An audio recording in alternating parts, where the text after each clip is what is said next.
welcome to another review here on MoreBikes.co.uk. The reason for this is because I want to tell you about one of the bikes of 2015, and it is this, the Suzuki GSX-S1000. I'm a bit biased about this, and I'm kicking off the bike walk-arounds that we're going to do with my bike for 2015, the Suzuki GSX-S1000.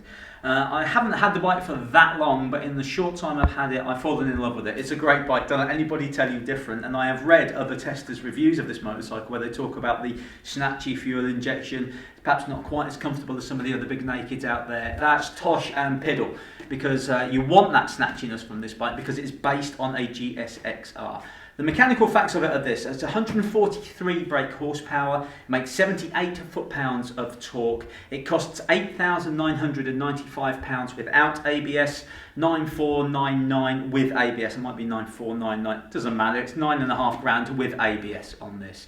143 brake doesn't sound like a lot when you compare it to the 160 of the BMW S1000R, or you bring in the KTM 1290 Super Duke. These are all motorcycles that this bike should be competing with.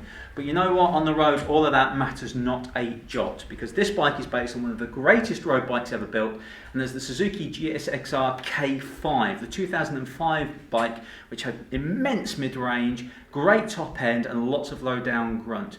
Don't worry about the fueling. I'll keep coming back to that because a lot of people have said that the fueling is the sticking point on this bike. No, it's not. It really isn't. If you've ridden a big GSX-R, this gives you the characteristics of that bike, but the riding position now is more relaxed. You're slightly more upright, the wide bars are more comfortable, you've got a bit more reach down to your feet. All in all, this is now, for me, one of the most perfect road bikes that I've ever ridden.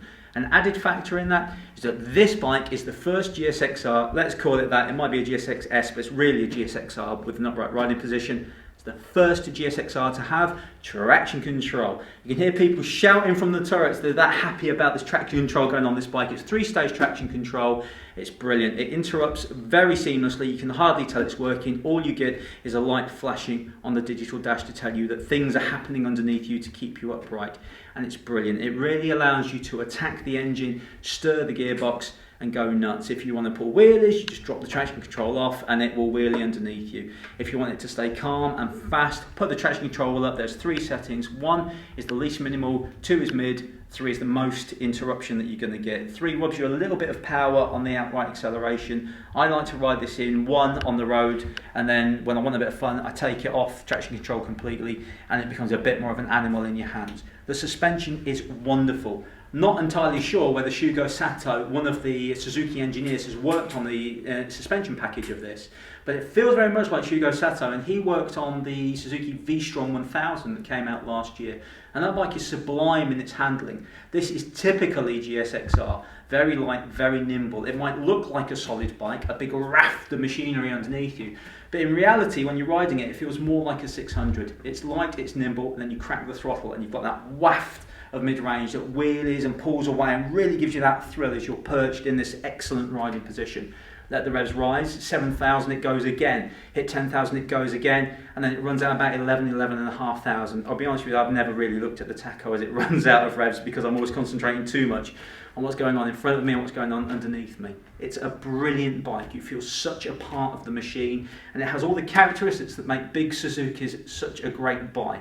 £8,995 without ABS. For me, I would go with the ABS version for £9,500, and for that, this is a hell of a motorcycle. Get a test ride on one if you can, and stay tuned to MoreBikes.co.uk for future bike reviews.